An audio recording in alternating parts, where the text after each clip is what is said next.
Half the world has been on fire, and the other half of the world has been flooding. The surface temperatures of the world have gone up 1.1 degrees Celsius. India is third biggest emitter of carbon in the world. It is human behavior that has caused this warming. Every part of the world is going to feel this pain. What does that mean for you and me as citizens? This is the whole story. Let's take a look at the headlines we've been reading for you for the last 2 months. It looks like a Netflix show about a post-apocalyptic world. Parts of the world have been on fire and other parts of the world are flooding. Germany and Belgium saw floods that washed away homes and cars and people. China experienced rainfall, the worst in 1,000 years, that caused severe flooding. The US Pacific Northwest, known for its cool climate, hit 37 degrees Celsius. Greece and Turkey have been burning for days, wiping out hectares of vegetation and homes. Greece is experiencing temperature of more than 40 degrees Celsius. And just 2 days ago, smoke that's been rising from the forest fires in Siberia has now reached the North Pole for the first time in recorded history and is being photographed from space. Parts of Siberia that are considered among the coldest in the world are on fire because of record high temperatures and drought. And all of this is happening because the surface temperatures of the world have gone up 1.1 degrees Celsius since the Industrial Revolution. And the reason why we're here today is because it's going to get a lot worse. This is the whole story about the UN report on climate change. Now, a lot has been said about this UN report. It was called the IPCC report by the United Nations on climate change, and it caused a lot of debate across the world. It took us a few days to work through it because it is a massive report, but we've tried to whittle it down to the things that are most important. Now, before I start telling you what's in this report, I must warn you about a couple of things. One, it seems very grim. It's the kind of thing you don't want to listen to because you're like, I don't want to know. I don't want to know what you're telling me because it's going to make you feel really bad. But I'm going to ask you to hang in there and listen to the things I'm telling you because it's important right now. It's something we can no longer walk away from. It is so important that we find out what is in this report, and it's so important that we actually take a stand about it. And I'll go through what needs to be done and how we can take a stand. But first, let me tell you what is in the report. Now, the IPCC is an intergovernmental panel on climate change. This has 195 governments across the world. The UN set this up in 1988. It is the UN Environment Program and the World Meteorological Organization that has come together, and they've put this whole thing together, and they regularly take out reports on climate change. Now, this report that came out recently is the most comprehensive report the world has ever seen on climate change. So what this group does, it has over 200 authors, and what they do is that they put together, they collate research that has been done across the world. They examine the evidence of that research, the robustness of that evidence, and then they use all of that evidence from scientists across the world to reach conclusions. This is a report that is 3,949 pages long that looks at climate change across the world. Now, the mission, according to the website of IPCC, is to provide global policy makers with periodic and scientific assessment of climate change to guide national and global policies. So it doesn't tell member governments of the UN what to do, but it effectively aims to give recommendations and to give data so that member governments who are making decisions and planning what their countries are going to do have access to the right data. The UN Secretary General Antonio Guterres has called this a code red for humanity. Now, let me tell you what this Code Red for Humanity report says. Like I said, brace yourself. This is going to be tough, right? So it says basically that the average temperature across the earth is going to rise between 1.5 to 2 degrees Celsius, and it's going to happen a lot earlier than it was initially predicted, and this is likely to happen in the next 20 years. Let me put this in perspective. This target of an average increase of 1.5 degrees Celsius measured from before Industrial Revolution started, so 1900s. This is a target we were attempting to avoid. So the Paris Climate Pact and things like that, all of the work that was being done was to avoid this target. Now, we're being told that is no longer avoidable. It is going to happen, and it's going to happen earlier than expected. And what's worse is that if we continue to behave the way we are behaving right now, the temperature could rise to 5.7 degrees Celsius in this century. It's Armageddon, and I'll get to why. This also means, and because we are warming faster than we thought we were, it means that the sea levels are rising faster. It means extreme weather conditions, more heat waves and cold waves. Heat waves have become more frequent and more intense, as we are already seeing it happen. Cold waves have become less frequent and less severe. Every additional 0.5 degrees Celsius, so half a degree Celsius of temperature that goes up, the heat waves will intensify, the flooding will intensify, the cyclones will intensify. Things that used to happen once in 10 years and once in 50 years will now happen more often. Extreme weather events will happen in new locations, will happen in a way that cannot be predicted, and will happen more often. It also says that before 2050, the Arctic will be completely without ice, at least once. So there are 5, like I said, it's a massive, massive report. And there are 5 main takeaways from this report. And I'm going to take you through it. Like I said, hang in there. This is something you need to know. We can no longer turn our faces away from it. So according to this, report, 1.1 degrees Celsius of warming that has happened up till now. Remember, I told you that this is how far we've gotten up till now. 0.1 degrees is because of natural things like volcanoes and variations in the sun's temperature. The rest is entirely us. So this is entirely caused by human behavior, which means only human behavior can correct it. Now, it also says basically that the changes that we're seeing right now are unprecedented, and it will affect every region in the globe. So it's impossible to sit back and say this is not going to affect me. It's going to affect every part of the world, the North Pole, the South Pole, Siberia, like I told you, India, Bangladesh. Every part of the world is going to feel this pain. And I'll get to it specifically how India is going to feel this pain, but this is not something that any of us can look away from. And what will happen when we have extreme weather is that it will destroy our infrastructure. It will destroy our homes, it will destroy our bridges, it will destroy our airports. It will make agriculture impossible to predict because rain and frost will fall, drought will happen at times that you don't expect, and so you'll have massive fluctuations in what to expect with agriculture. It will mess the water systems, rivers will run dry or they will flood and overflow. It will mess the ecosystems, and so you will have pandemonium if we don't correct this as quickly as possible.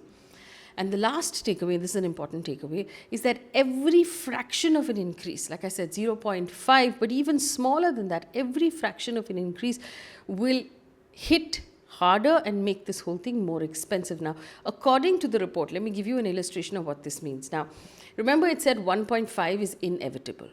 If we increased by 3 degrees Celsius, apparently according to this report, the Greenland ice sheet will melt and it will raise sea levels by 23 feet. If we warm to 5 degrees Celsius, the West Antarctica ice sheet will melt, and that is another 10 feet of sea level. So imagine 30 feet or so of seawater rising. That would hit every big city and every fishing village on the coast of the world. So, New York, Mumbai, Trivandrum, Chennai, all of it, 30 feet of water. This is what we're looking at, and it's going to hit every one of us. And the other thing that we must remember is that extreme weather cannot tell the difference between rich and poor. It cannot tell the difference. It doesn't care who you are. It will affect every single one of us. What does this mean for India in the report specifically? It says India will see extreme heat waves, not cold waves, but heat waves, and it'll become hotter and hotter, and that will be our first challenge. That will lead to extreme rainfall that will cause floods. Now, this is the thing that worries me most of all. The IPCC has predicted that the snow caps of the Hindu Kush Himalayas will rapidly melt over the next few decades. and increasingly raising a warning for India's mountains. And this is what it says, and I'll quote for you. During the 21st century, the snow-covered areas and the snow volumes will decrease most in the Hindu Kush Himalayan snowline elevations will rise, glacier volumes will decline. The report has said with high confidence. Now, this will mean basically that monsoon rainfall will increase drastically and will be unpredictable and will cause havoc to agriculture. In India, we will see more cyclones, we'll see regular flooding, and we'll see unpredictable rain. Remember, if the snow-covered areas of the Himalayas melt, then in the line of that melting is among the most populous states, large populated states of our country, live along the Ganga, and they will all be at danger because of the snow caps that will melt and the water that will come down from there. This is, like I said, not something we can ignore. We are already paying the price of ignoring it. And I'll take you very quickly through what's happening. I've already told you Turkey facing the worst wildfires in a decade. Wildfires in Greece right now, and the temperatures of more than 40 degrees. In Russia, thick smoke from forest fires have now reached the Arctic Circle. The United States, California has seen damage of twice as much land as it has seen in the last 5 years on average. So this is fundamentally, now here's where it brings us, right? The report tells us that this is a make or break point for the human race. That this is the point where we decide what we are going to do. And if we collectively fail to curb greenhouse emissions, and I'm not going to take you through what greenhouse emissions are, we've been teaching them in schools for the last couple of decades, and we've not been able to make much of a difference to the world. So you know what greenhouse emissions are, you know what happens, you know what needs to be done in order to fix the problem. If we fail to do it in this decade, and if we fail to reach net zero carbon emissions, then the impact is going to be very, very dangerous. Now, I really want to quickly tell you what a net zero carbon emission is. So a country like India, for example, has certain forest cover, and that forest sucks out the carbon from the air. We also emit because of our factories, because of various coal-based energy that we are using. So because of the traffic and because of cars, there is a certain amount of emission that we are also putting in the air. And this air belongs to the whole world. Net zero means that you measure how much your forests are actually sinking, they're taking out of the air, and what you're putting in the air is the same. So net, you are at zero. Now, most countries have given themselves a target for when they will hit net zero, and I'll come to that as well. But effectively, what we're saying is that it is time now for countries to focus on becoming net zero. This is what the report says, that governments and businesses and investors need to start looking at the climate crisis straight up. That this is the first and the most important problem that we are actually looking at. Now, for India, and I told you about net zero emissions, right? For India, India has not declared a net zero emission target yet, because India's argument, and this is a fair argument, has been that big countries like the US and countries in Europe, China, for example, are emitting massive amounts, and they have been since the 80s, the 90s, and the 2000s, massive amounts of carbon into the air because they have such advanced economies, and because their people have access to cars, they have access to refrigerators, they have access to so much energy. In comparison, per capita in India, we use much lower energy. But India is still the third biggest emitter of carbon in the world. So India has said, hey, I will do my best, which India has been doing. I will do my best, but I'm not going to declare a target. Now, there might be global pressure after this report on India to declare that target and to make that target known. Also, there will be a large conference that will take place in Glasgow in Scotland in November, which all the countries will participate on, which will be climate change negotiations. And it's likely at that point that there will be some pressure on India as the third largest emitter in the world to declare a net zero target as well. Now, I don't normally put out my opinion when I'm talking about the news, but I'm going to do it in this one case because this is something I feel really strongly about. And I don't believe we can sit on the fence and be polite about climate change anymore. There is an argument that developing countries like India should not have any pressure on them to reduce carbon emissions because they're developing and because countries like India are pulling people out of poverty. Agreed. It is a great argument. The argument basically says that countries like the US have already developed a great deal. And while they were doing that, they emitted a lot of carbon into the world, and now they've gotten their population to a point where they can start pulling back. It's a great argument for 20 years ago. It is not an argument we can afford to make today because we don't have time.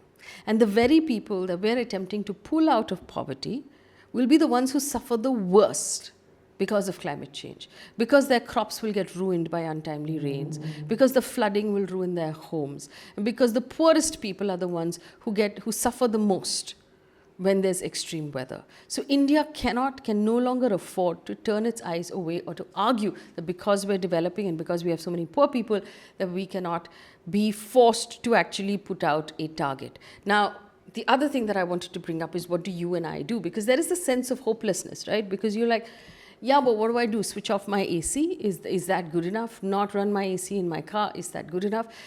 It is fair to say that yes, you should do all of those things. But we've also reached a point right now where small individual changes, while it does in some way contribute to the situation not getting worse, we've reached a point now where we need to put pressure on government to take this more seriously. Now, what does that mean for you and me as citizens? What power do we have? You have plenty of power. You can, at one point, keep an eye on all the decisions being made by the Ministry of Environment. What permissions are being handed out? What permissions are being given to cut up forests, to cut up the sides of mountains that are causing landslides, to change the course of our rivers? What impact will all of this have on the environment? Remember, net sink we're talking about. We need to have a certain ability to suck out the carbon from the air. And if we keep cutting up our forests, that ability will keep coming down. Secondly, when the government makes decisions on reducing emissions, and remember, there is a whole range of things that we're talking about, where our energy comes from, and we use a lot of coal-based energy. How much are we encouraging electric vehicles? How much infrastructure are we putting together for electric vehicles? This is all stuff that we can track, we can monitor, and we can demand from our governments. And you can demand it at every level, at the national level, from your state government and from your city government, to be more responsible with water, with energy, and with emissions. This is something we can do because everyone across the world is going to suffer, which means every single government across the world needs to make better decisions and right away. So we need to start putting pressure on our governments, wherever we are, whoever we are, to make better decisions when it comes to the environment, when it comes to emission, when it comes to water, when it comes to garbage that we're dumping in the oceans. All of these things. We have to take this more responsibly because, like I said, we've reached a make or break point and we're running out of time. Thank you.